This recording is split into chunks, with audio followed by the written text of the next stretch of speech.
right, here we go. You ready? What is this? Where are we? A good question. We are in Gatlinburg, Tennessee. Gatlinburg, Tennessee. Gatlinburg. Gatlinburg. Yes, Gatlinburg. Tennessee. Exactly. Gatlinburg. In the Tennessee. Great Smoky Mountains. Yes. Okay. Yeah. That's my sister. Okay. All right. And And Norton Creek. here you go. And 3, 2. Hey guys, welcome to Silver Lining Nation for another episode. And this one is about family. And we are honored to be here with Lyn and her sister Henslee. And we're at their beautiful home, guys. I know you guys can see this wonderful view. Man, I'm so honored. I met these two lovely ladies last night at a meeting, at a 12-step meeting. It was actually an unusual meeting for me, y'all. It had Eleanor people there as well as 12-step meeting people. And my first time encountering the two of them together. So I have Lyn and her sister Henslee, like I said, and they're actually sisters, and they're going to share their experience with us and tell us about how they got here and share about their families and about the disease itself. So Lyn, would you like to start us off? Sure. Hi, my name's Lyn. I am a grateful, recovering individual, and I'm very honored to be here and honored to meet you and Tam, so behind the camera. When we first met you, there was just something about you immediately, your energy and everything that we felt. I think both Henslee and I picked up on it, and it was clear that you were somebody different in the rooms, and we were very happy to experience that. So when you came up to me after the meeting, I was shocked and awed, and we're really happy to be here. So just wanted to say thank you, and I'm super grateful for you being here, because just you ground me, and I think I mentioned in the meeting last night, I feel safe and I feel home. So sharing with you and being related to recovery. So what did you want me to share? What would you like me to start off with? Just start off with your experience of being in recovery, and how you got here. Okay. What it was like and what it's like so now. My story. All right, I got you. A version of my story. I'm going to start with just, how it is today. So I am so thankful. My life is different. I think when we were speaking earlier today, I was mentioning I don't feel like I necessarily found out who I was or became the real me until I did get into recovery and did get sober. I had a version of me and I had a feeling of who I was. But I feel like even since I was younger, I always struggled with accepting who I was and feeling like I was, never fit in. I always felt like I had a hole inside of me that I just couldn't fill, and just was always fearful. But I didn't act like that. I definitely didn't act like that. So today, sitting here and having you in my presence and doing what we're doing right now is a little bit awkward and uncomfortable. I'm clearly a little bit shy about this, but sitting with people who are in 12-step, it's just it's where I feel home. So when I was younger, I think I just I always wanted to fit in. I started at a very young age with my sisters. Were older. I was the youngest. In the family, and I caught them smoking and drinking when I was pretty young, like maybe 8. And instead of tattling, I said, I won't tattle if you'll give me something. And I wouldn't do that. Yeah, right. I wouldn't do that. So I started smoking and drinking at a pretty young age because it was cool. It was cool. I felt cool. And I think even at that young age, I felt like there was something not right with me, whatever it was, me or family, but I just didn't feel right in my skin. And I felt right as soon as I had that first drink. Yes. You felt at ease. Yeah, I felt like that warmth that went through me that I think forevermore, for many years after that, I was trying to chase to get that back. So at all costs, at all costs. So, I can go through years of, teenage years and, alcohol, drugs, sex, all different kinds of things to feed that that lack of acceptance of who I am and where being okay with me. And a big part of my story is also just that I didn't understand about sexuality, and I knew that I was supposed to like boys. I was supposed to be doing everything that wanted to wear, supposed to wear dresses and all that, just for a number of reasons. I just never quite fit, and so instead of being quiet, when I got some of the taste of the warmth, I actually went the opposite direction and became very outward.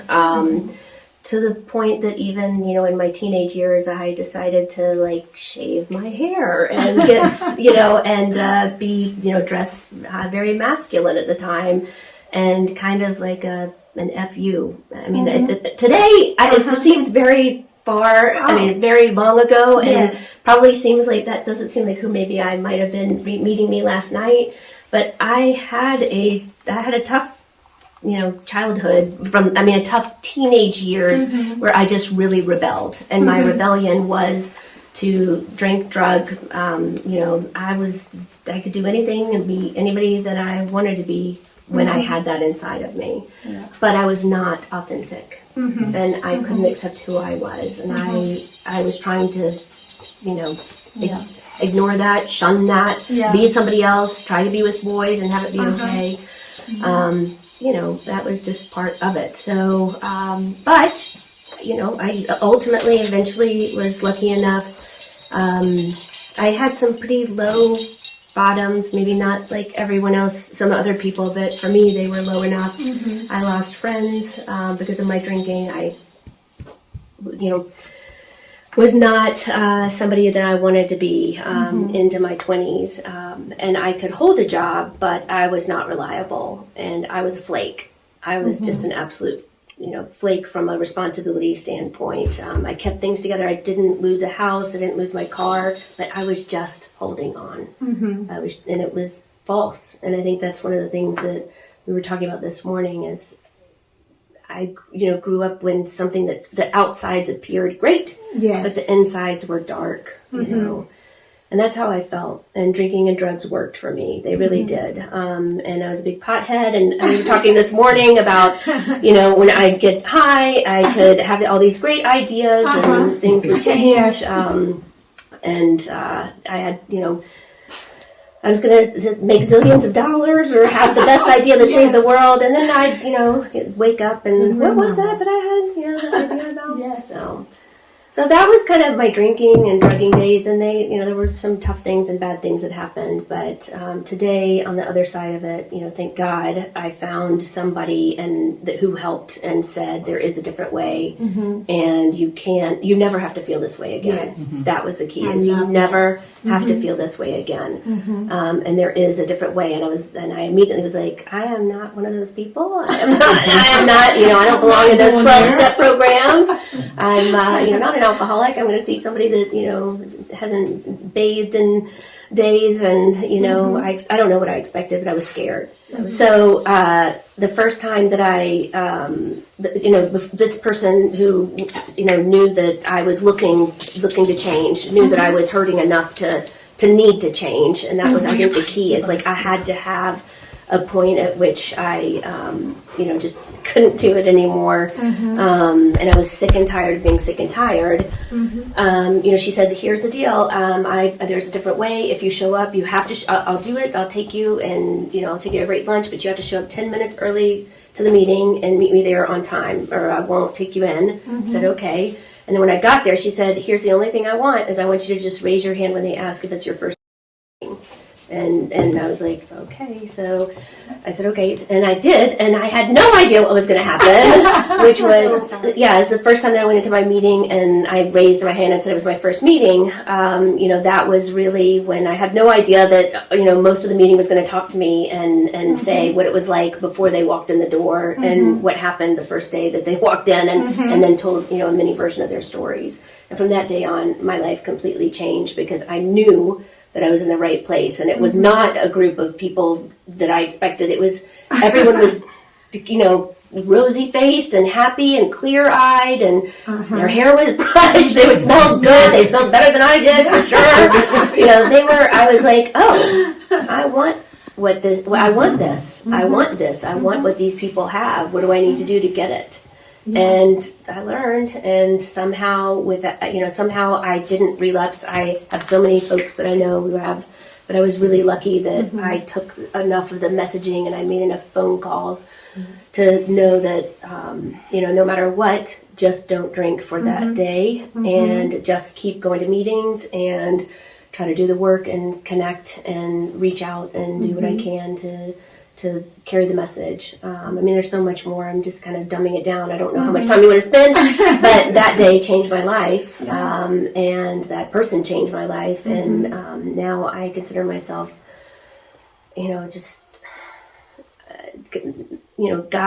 God, my higher power. Everything that I have today is because of program 12 steps and my higher power living through me and helping me to stay sober. And I don't have to feel that way again. I can fill that hole with people like you, with messages from God and my higher power, and from the work that I do in the rooms and learning what I do and writing and working the 12 steps. It has changed my life that I can look someone in the eye. And that's You talked something about that last night. Yeah, so I'm honored to be that. So I'll stop it there. Well, thank you, Lyn. So Amazing. Thank you. honored to be here with you. Well, it's an honor Thank to you. be in your home. I'm still in awe looking around. I feel so at peace here.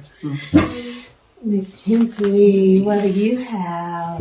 I have to say I am a person of recovery family, including the fur children you have seen around me. Both our mom and dad's alcoholics. One's in recovery, one has passed. So grew up, I think they call it high bottom. So the way we grew up was as long as everything looks good on the outside, that's all you need. That's not only all you need, that's the most important thing. You don't talk about what went on at home the night before. You don't, and it's mind bending for a kid. So it's kind of crazy making. But what I learned was the most important thing is, you got to look cool, you got to be okay. And you don't talk about what happened. And so I got really good at presenting this outside. And it's like, I can be great and happy. And everybody's like, oh, you're such a great, happy person. I'm like, that's on the outside. You don't really know what's going on. And I didn't want anybody to. Because it's scary and it's vulnerable. And I have over 30 years in the Al-Anon program, which is for families and friends of anybody that knows or is related to or works with or has ever bumped into an alcoholic and addict. And because there's so many of us, I too am alcoholic. Now, which just kind of sounds weird, but so the outside stuff. So I had 30 years in that program about learning how not to focus on other people. I can fix y'all's problems. Anything you need, you just let me know. I'm good at fixing your problems and taking care of you because it made me feel good about me. That was a huge part of my life. Like I said, other members of my family are alcoholics and addicts. And until I was 58 years old, don't ask me why, I would leave a beer, I would leave a drink. Didn't bother me at all. Didn't care. Wow. At all. Like my sisters would go, you left a beer like the last week you were here, right? And it wasn't a thing. And then I also have like a lot of depression and like a lot of like suicidal thoughts. And one day I figured out if I can drink a margarita, it was actually over there, and I'm okay. And so I started, making myself a drink, and it's like, it just took that edge off, and I could not think about it. It just wouldn't obsess, and I could work. And so long story short, a year goes by. then another year, and then this was my deal. I wouldn't get out of bed unless I had a deal with myself that I could have my margarita. That was mine, because basically I could sleep all day long, don't want to get out of bed, don't want to play. I used to say, if this is all there is, I don't want to play. So that was my deal. I could have the margarita. Well, being around addiction and stuff for so long, I'm like, that's not a good long-term plan. And because sister in recovery, ex-girlfriend in recovery, I was surrounded by people in 12-step? Yeah, in 12-step. Thank you. And I used to, so I went to open 12-step meetings my, quote, whole life. And I would say, I think the reason God didn't, quote, make me the alcoholic addict is because I'd be the one who didn't make it out. I did not think I'd make it out. Meaning, get sober, clean, and so at 58, I don't want to say God decided, but the universe or whatever, is just like, okay, I'm an alcoholic and I need to work that different 12-step program. And so I'd been at open meetings literally for 30 plus years. Loved being in the meetings. What they said about selfish and self-centered in the extreme, that was me. And what I describe is I had this like tar, like this black ick on my soul on the inside, just like shame. Just shame that I sucked. I'm a horrible person. I think they call it the imposter syndrome. On the outside, I'm all great, but if you really knew me, knew, yeah, I'm not a nice person, But when I walked in the door of the other meetings, it was the first time I could take a breath and I could look somebody in the eye because I was being truthful for the first time ever. I'm like, okay. And that was I remember walking in the door and going, okay. And what I tell people is, welcome home. Yes. The 12-step programs in recovery in general, it's the only place I ever felt like I'm home. It doesn't matter if I'm in my pajamas. It doesn't matter if I'm crying. Y'all know, or we know, kindred spirits. And it's just like, it's okay to be me. It's okay to laugh at, oh my God, can you believe I did this last night? Yes. And that, it completely flips the shame. It takes, it allows the truth to come out. I can say the truth. Yes. Oh my goodness, what a concept. Yes. See, it was a concept to me. It was a concept. I didn't know you could tell the truth. I didn't. It made you at risk. And have other people that laugh about it. And I'm like, the thing for me was, I'm not the only one. Yes. And I can't tell you the peace and then the, okay, maybe I'm okay. And so I was sharing with my sister last night, my best friend says, I don't have a drinking problem. I have a not drinking problem. I have a problem when I'm not drinking. Drinking covered up. I say it was like, when I stopped drinking, it was like I didn't have skin on. Like I felt so exposed and just uncomfortable. Because I'd have a drink and a cocktail before a party or whatever. And take the edge off. Take the edge off. And I wish I could say that was gone. But I can at least admit that to somebody else today instead of pretending. So, I still struggle with the depression, with, I wish I had that burning bush, which so many people have, that spiritual awakening. And there's some work I can do in recovery. I don't think they say you get out of it what you put into it. I think maybe and I know people who relapse. If I don't stay in contact and tell the truth. Yes. Including when I'm at risk. I'll go back and some people make it back in, but I don't think I would. My ego is there. I know. Yes. So, I cannot thank you enough. The minute these ladies, and like she said, there's one behind the camera, both of them, saw them in the parking lot and just went, and that's, that's recovery. I grew up in a family, and I love my family, but you're my family. Yes. Yes. No disrespect, family, but you're my family. Yeah. And I'm lucky enough to have a sister also, but in recovery. So Lynn, you came in before your sister came in? I did. Wow. Yeah. So how many years were you in? Before she came in? Yeah.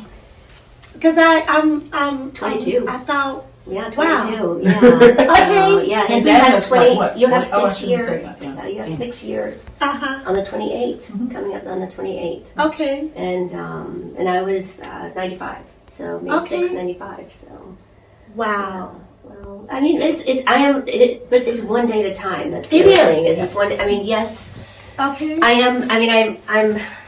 Of course, I have a huge amount of pride in that, and a lot of people are like, "I can't believe you did that." And I'm like, honestly, it's one day at a time. It's just a day. I have to remember that, because if I think about like all this time, then I start to do a negative spin of, well, I should be better for having been sober for these many years. Shouldn't I have done this, that, or the other?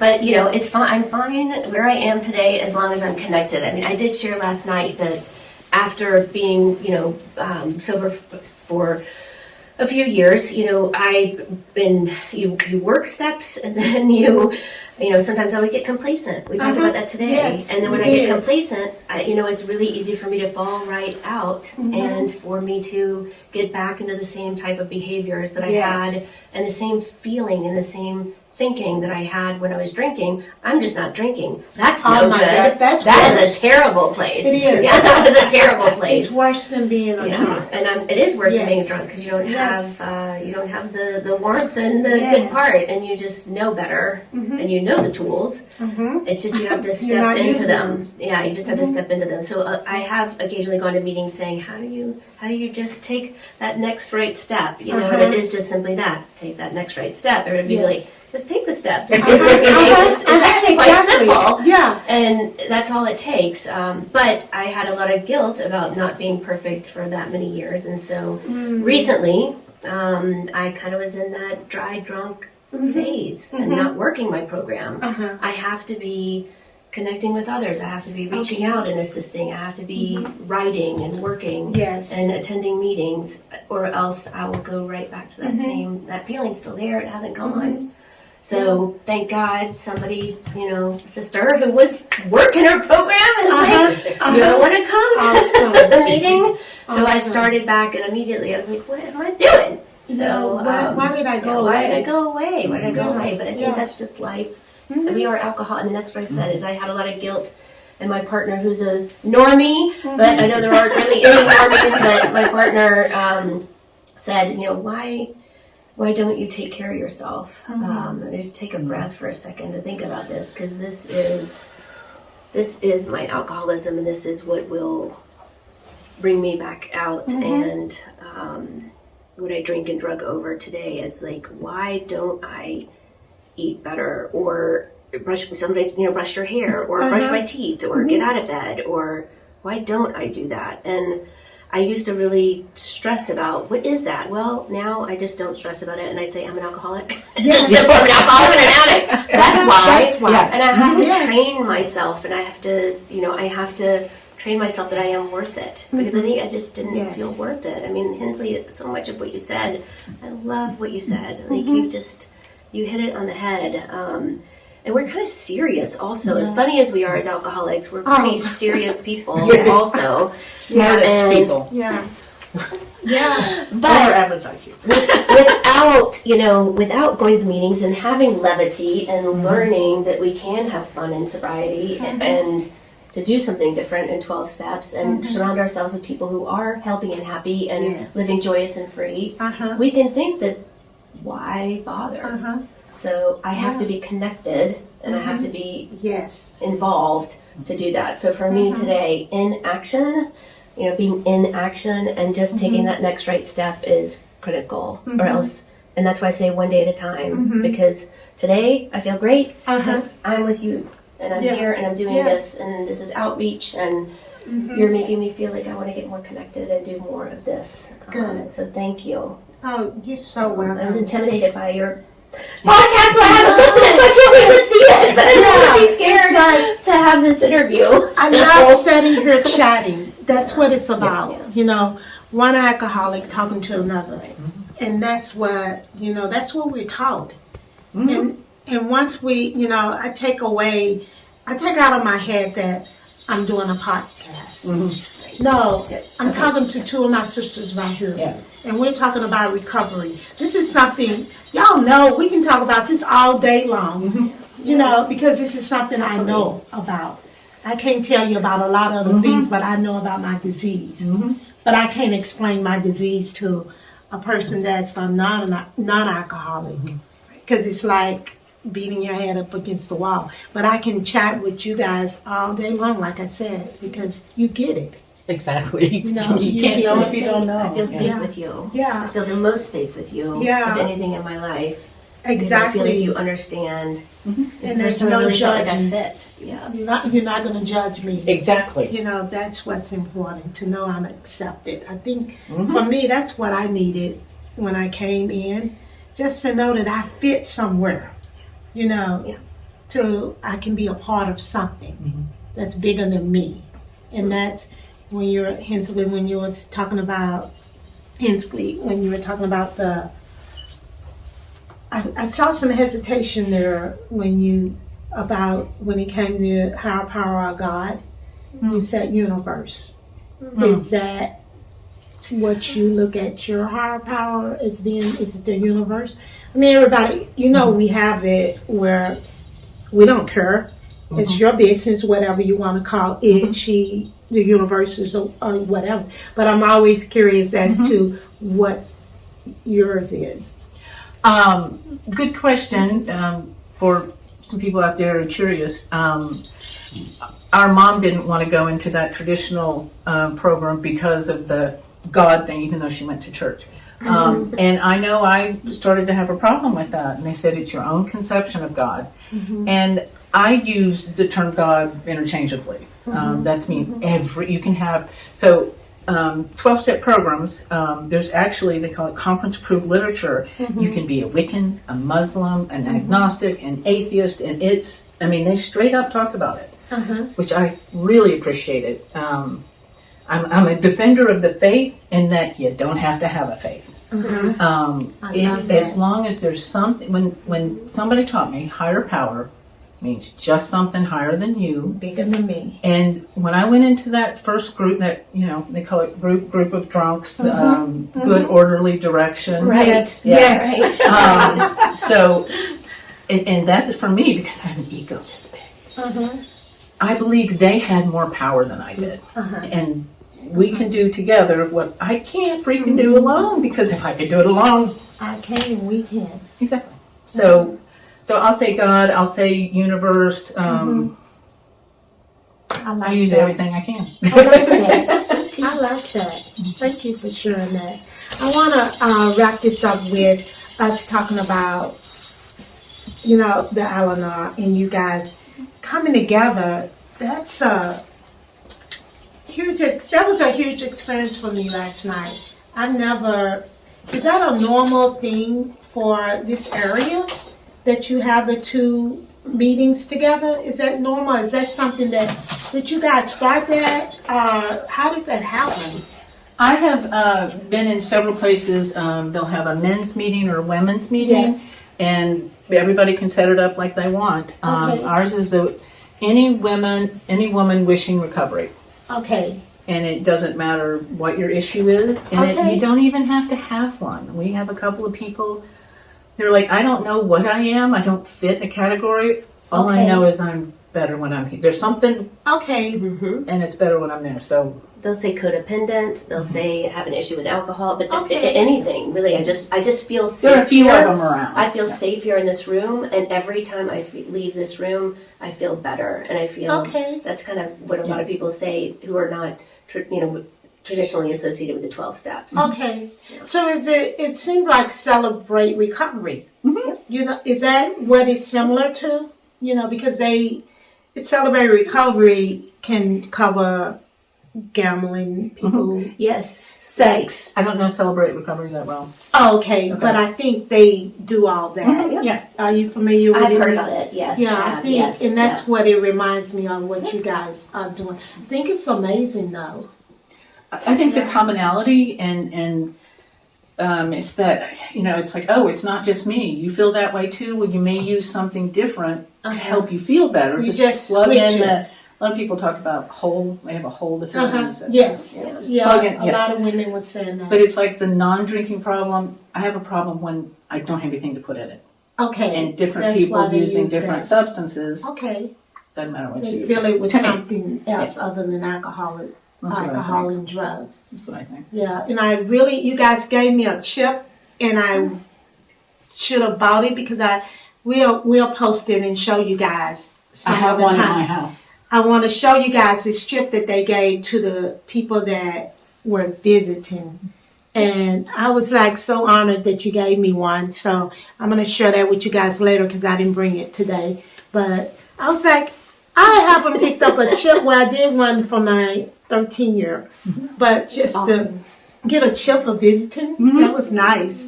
Yeah, I really it's cool. It has appreciate our little.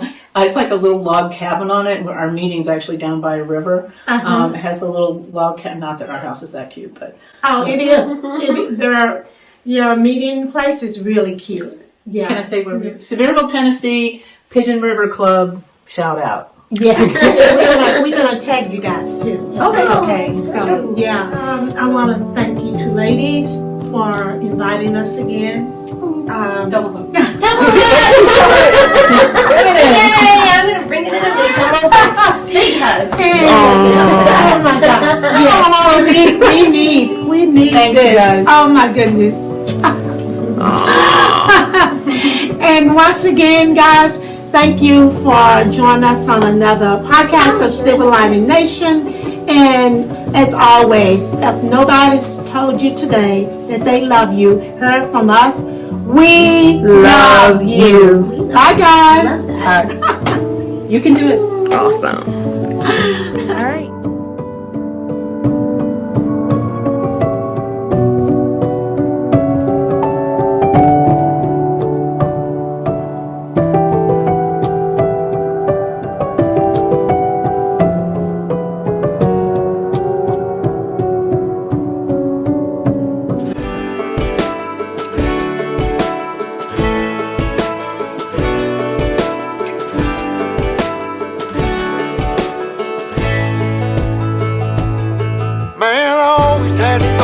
The city life and the crazy nights. Figure I should probably give it a try. Maybe check it out, see what it's all about. But the traffic was fast and the money was slow. The people I met you never get to know. I kinda miss this place I used to live back home. 'Cause up here it's breakneck, paycheck, rat race. What's next? I'm tired of feeling like a small fish in a big pond. I think I'll go back where I came